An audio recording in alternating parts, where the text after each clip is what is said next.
You gotta understand how rich America is to Mexico. Humberto Danny Diaz has lived in the U.S. for 15 years, but for the first 7 years of his life, he was on the other side of the border, just 15 minutes away from the land of opportunity. We didn't have much. We didn't have AC. We didn't have air conditioning or heat.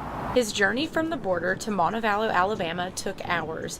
Danny's mother borrowed a car from his uncle, and they hit the road, driven by her desire to build a better life for her family.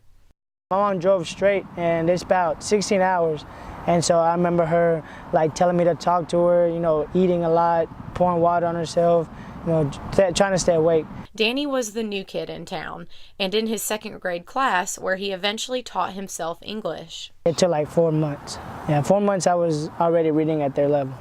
After 6 years of work visas and temporary visas, Danny Diaz and his mother were finally able to call themselves United States citizens. It's very calming feeling to be, safe.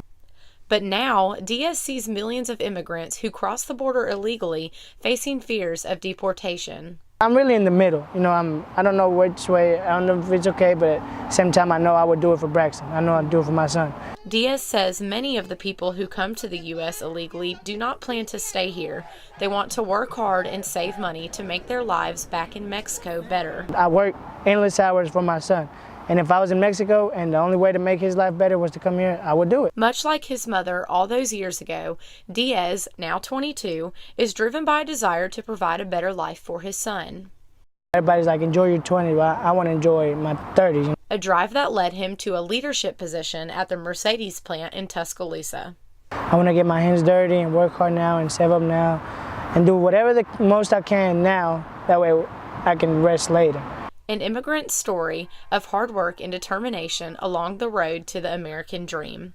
Reporting for Falcon Weekly, I'm Elizabeth Rhinehart.